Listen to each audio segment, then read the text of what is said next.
Hello everyone, welcome back to my YouTube channel pixel motion. So ఈరోజు కొత్త title animation create చేద్దాం. దానికి ఎలాంటి ప్లగ్ఇన్స్ అయితే అవసరం లేదు. It's very simple and very easy. So let's jump straight in to the video.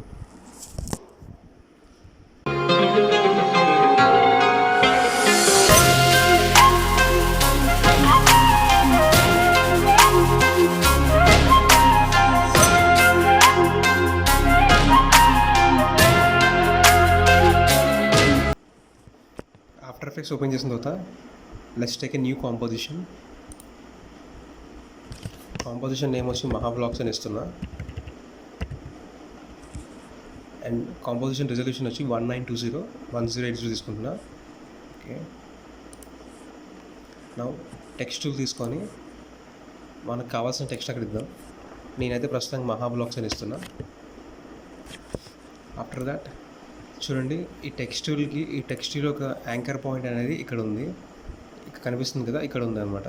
దీన్ని నేను మిడిల్లోకి అసైన్ చేద్దాం అనుకుంటున్నా. దానికోసం ఈ టెక్స్ట్ని సెలెక్ట్ చేసుకొని ప్యాన్ బిహైండ్ టూల్ మీదకి వెళ్ళి కంట్రోల్ పట్టుకొని మౌస్లో 2 times క్లిక్ చేస్తే, మౌస్లో లెఫ్ట్ బటన్ 2 times క్లిక్ చేస్తే మనకి యాంకర్ పాయింట్ అనేది మిడిల్లోకి అసైన్ అయిపోతుంది. దీని తర్వాత యానిమేషన్ అనేది మనం స్మూత్గా అవ్వడానికి అంటే క్లియర్గా ఉండడం కోసం నేను ఇక్కడ టైటిల్ గ్రిడ్ని ఎనేబుల్ చేస్తున్నా. చూడండి, ఇక్కడ టైటిల్ గ్రిడ్ ఎనేబుల్ చేస్తున్నా. ఓకే, దీని తర్వాత ఆ టెక్స్ట్ని సెలెక్ట్ చేసుకొని టైటిల్ని మిడిల్లోకి అసైన్ చేద్దాం. ఇక్కడైతే కర్సర్ మనకి ప్యాన్ బిహైండ్ టూల్లో ఉంది, దాన్ని మనం సెలెక్షన్ టూల్లోకి మార్చాలి. దానికి షార్ట్ కట్ వచ్చి కీబోర్డ్లో V చూసారు కదా. దీని తర్వాత ఈ టెక్స్ట్ని మనం మూవ్ చేసి మిడిల్లోకి అసైన్ చేద్దాం. ఓకే, అసైన్ చేసిన తర్వాత ఈ టెక్స్ట్కి ఫస్ట్ లైన్స్ రావాలి. దాని తర్వాత ఈ టెక్స్ట్ రివీల్ అవ్వాలి. So right at this moment ఈ టెక్స్ట్ లేయర్తో మనకు పని లేదు. ఈ టెక్స్ట్ లేయర్ని మనం కన్వర్ట్ చేయాలి. ఎందులో చేయాలంటే మనం కన్వర్ట్ చేయాల్సిన ఎందులో కంటే షేప్ లేయర్లో కన్వర్ట్ చేయాలి. టెక్స్ట్ లేయర్ నుంచి షేప్ లేయర్లో కన్వర్ట్ చేయాలి. దానికోసం మౌస్లో రైట్ క్లిక్ చేస్తే ఇక్కడ మనకు కనిపిస్తుంది కదా, క్రియేట్ షేప్స్ ఫ్రమ్ టెక్స్ట్. దీన్ని తీసుకుంటే ఇక్కడ చూడండి, మనకి కొత్తగా ఒక లేయర్ అంటే క్రియేట్ అయింది. ఇది షేప్ లేయర్. నేను ఆల్రెడీ టెక్స్ట్ లేయర్ని హైడ్ చేశాను. ఇక్కడ షేప్ లేయర్ చూసారు కదా, షేప్ లేయర్ ఇలా ఉంది. ఇప్పుడు ఈ షేప్ లేయర్లో మనకి ఫిల్ ఉంది. ఈ ఫిల్ మనకు అవసరం లేదు, మనకు ఓన్లీ స్ట్రోక్ కావాలి. దానికోసం ఇక్కడ ఫిల్ మీద ప్రెస్ చేసి చూసారు కదా, నన్లో పెట్టండి. సాలిడ్ కలర్ని నన్లో పెడితే ఓకే, ఇక్కడ మనకి స్ట్రోక్ కావాలి. స్ట్రోక్ మీద సింపుల్, మళ్ళీ స్ట్రోక్ మీద డబుల్ క్లిక్ చేస్తే మనకి సాలిడ్ కలర్లో పెడదాం. ఓకే, సో నేను స్ట్రోక్ కలర్ వచ్చి రెడ్ ఇద్దాం అనుకుంటున్నా. ఆల్రెడీ థింక్ ఈ రెడ్ బాగానే ఉంది. ఓకే, అండ్ స్ట్రోక్ విడ్త్ వచ్చి 4 ఇద్దాం అనుకుంటున్నా. ఫైన్. ఇప్పుడు మనకి ఈ షేప్ లైన్ సెలెక్ట్ చేసి దీనికి మనం ప్రాపర్టీ యాడ్ చేయాలి. ఎందుకంటే ఆల్రెడీ ఈ లైన్స్ అనేవి ఇలా మూవ్ అవుతున్నాయి కదా, దానికోసం ఈ ప్రాపర్టీ యాడ్ చేయాలి. ప్రాపర్టీ యాడ్ చేయడం కోసం షేప్ లేయర్ ఉన్న టెక్స్ట్ని సెలెక్ట్ చేసి ఇక్కడ చూసారు కదా, యాడ్లో ప్రాపర్టీస్ ఉంది కదా, ప్రాపర్టీస్ విండో, దాని మీద క్లిక్ చేస్తే ప్రాపర్టీస్ విండోస్ వస్తుంది. ఇందులో మనం ట్రిమ్ పాత్ని క్లిక్ చేస్తే చూసారు కదా, ట్రిమ్ పార్ట్ అనేది యాడ్ అయింది. ఇప్పుడు ఈ ట్రిమ్ పాత్ని ఓపెన్ చేస్తే చూడండి, ఇలా వస్తుంది. ఫస్ట్ మనం యానిమేషన్ అనేది ఒక 3 frames ఇద్దాం. తర్వాత మనం అడ్జస్ట్ చేసుకోవచ్చు కావాలంటే. రైట్ నౌ 3 frames ఇద్దాం. ఓకే, ఇది స్టార్ట్ ఫ్రేమ్ 100 ఇస్తున్నా, ఎండ్ ఫ్రేమ్ కూడా 100 ఇచ్చాను. తర్వాత మళ్ళీ 0 frame మీద పెట్టి 2 0 చేసేద్దాం.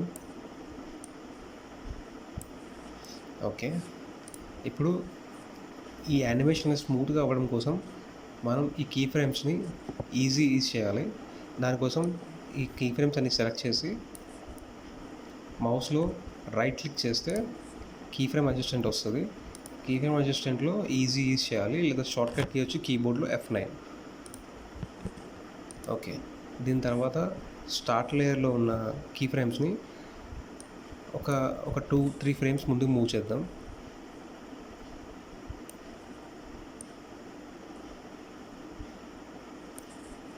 ఓకే, ఇప్పుడు చూడండి యానిమేషన్ అనేది ఎలా ఉంటుందో. చూసారు కదా, ఆ ట్రిమ్ పాత్ అనేది అలా వర్క్, ఆ ట్రిమ్ పాత్ ప్రాపర్టీ అనేది అలా వర్క్ అవుతుంది. దీంతో మనం ఇంకా క్లియర్గా చూడొచ్చు.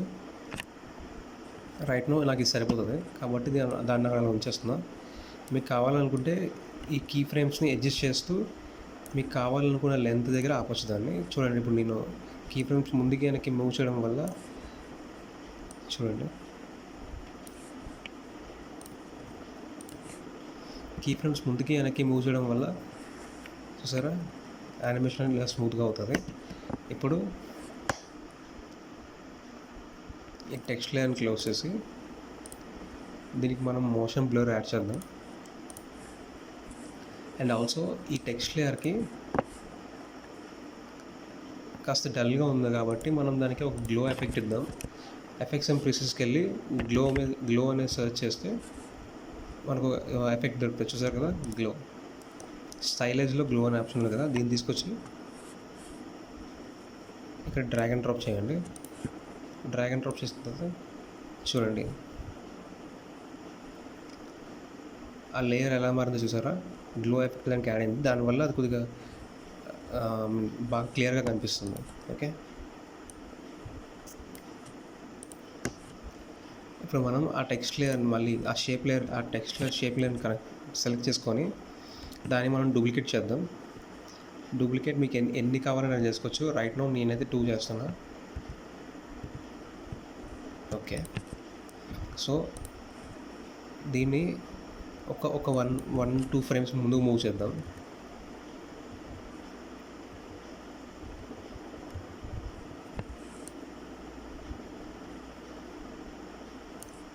ఓకే, సేమ్ మళ్ళీ మా అవుట్లైన్స్ 3 ఉంది కదా, దాన్ని కూడా సేమ్ ఒక 2 ఫ్రేమ్స్ ముందుకు మూవ్ చేద్దాం.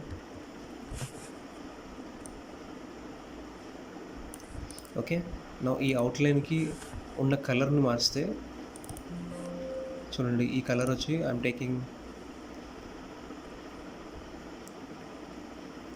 I'll take light yellow. Okay, దీని కలర్ వచ్చి ఐల్ టేక్. ఇప్పుడు యానిమేషన్ చూడండి ఎలా వస్తుందో. ఓకే, చూసారు కదా, ఇలా వచ్చింది కదా. దీని తర్వాత మనకి ఆ టెక్స్ట్ అనేది రివీల్ అవ్వాలి. ఆ టెక్స్ట్ రివీల్ అవ్వడం కోసం మనకి ఈ జోన్ నుంచి ఇక్కడ నుంచి రివీల్ చేద్దాం అనుకుంటున్నా. ఈ లేయర్ కింద ఉంది కదా, ఇది చూడండి, ఈ వైట్ బ్యాక్గ్రౌండ్ మనకి ఇక్కడ నుంచి రివీల్ చేద్దాం అనుకుంటున్నా. దానికోసం ఆ టెక్స్ట్ సెలెక్ట్ చేసుకొని, లాస్ట్లో ఉంది కదా ఆ టెక్స్ట్ సెలెక్ట్ చేసుకొని దానికి ఒపాసిటీ అనేది ఫస్ట్ తగ్గించి అక్కడి నుంచి పెంచుదాం.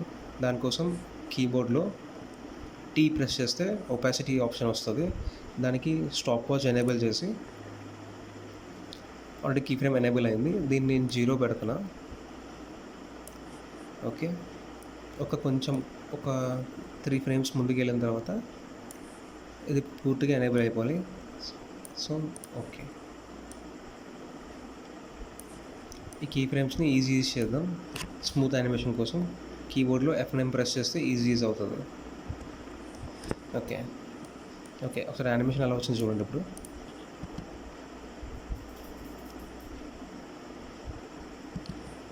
చూసారు కదా, చాలా సింపుల్.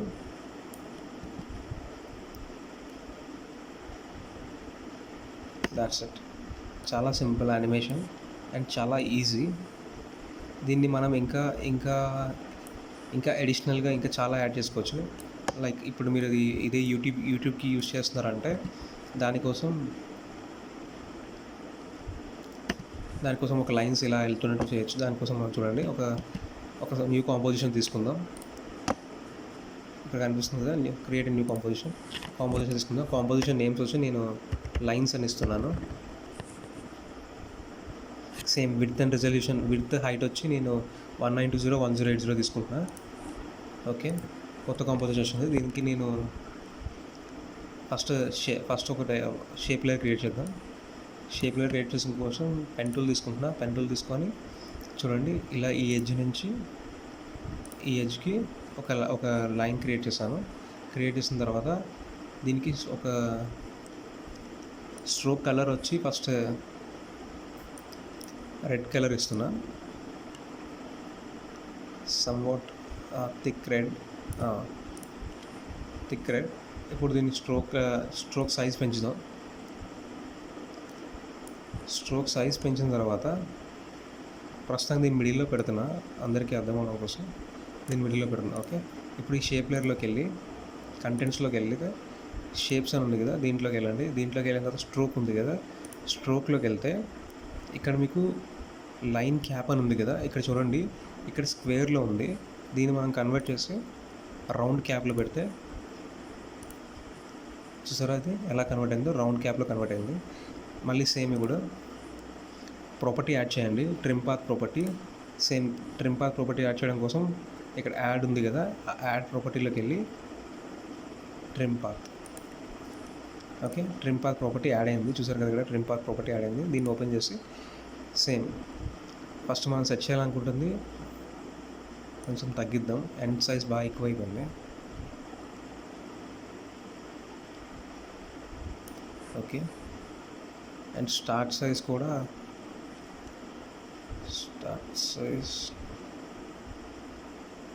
ఓకే. అండ్ ఇది స్ట్రోక్ విత్ వచ్చి తగ్గిద్దాం అనుకుంటున్నా. ఇది ఒక 25 పెడుతున్నా.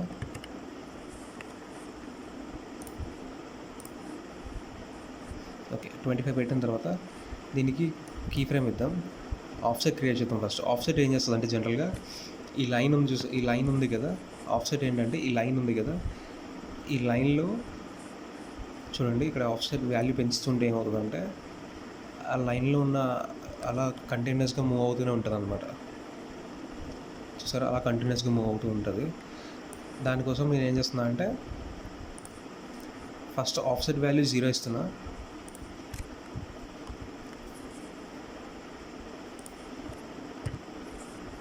దీని నుంచి ఒక key frame time line indicator 10 frames పెట్టి దీనికి నేను ఒక 3 ఇస్తున్నా. చూడండి, కీ ఫ్రేమ్ ఎనేబుల్ చేశాను, స్టాప్ వాచ్ అనేది ఎనేబుల్ చేశాను. మళ్ళీ 0 ఫ్రేమ్ మీద పెట్టి ఇది 0 పెట్టాను. ఇప్పుడు చూడండి, టైమ్ లైన్ మొత్తం కంటిన్యూస్గా అది అలా తిరుగుతూనే ఉంటుంది అనమాట. ఓకే, సో దీన్ని ఏం చేస్తున్నా అంటే నేను ఇలా మూవ్ చేసి ఇప్పుడు మినిమైజ్ చేసి దీన్నే ఒక డూప్లికేట్ కాపీ తీసుకుందాం. Ctrl+D. దీని కలర్ చేంజ్ చేద్దాం. Colour I'll take white. Size ఒక 35 ఇద్దాం అనుకుంటున్నా. 35 కాదు, 15 ఇస్తా.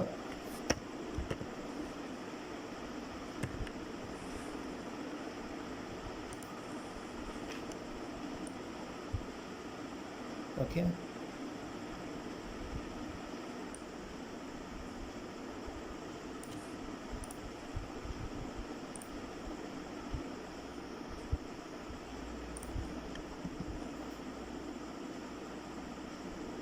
చూసారు కదా యానిమేషన్ అనేది ఇలా వస్తుంది.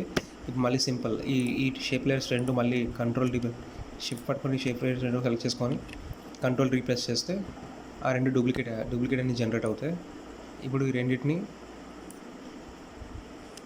సేమ్ మళ్ళీ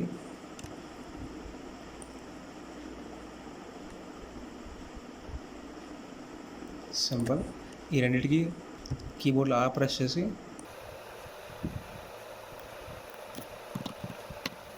/180 ఇస్తున్నా. సేమ్ దీనికి కూడా ఆ కీబోర్డ్లో ప్రెస్ చేస్తే రొటేషన్ ప్రాపర్టీ వస్తుంది. దీనికి కూడా 180.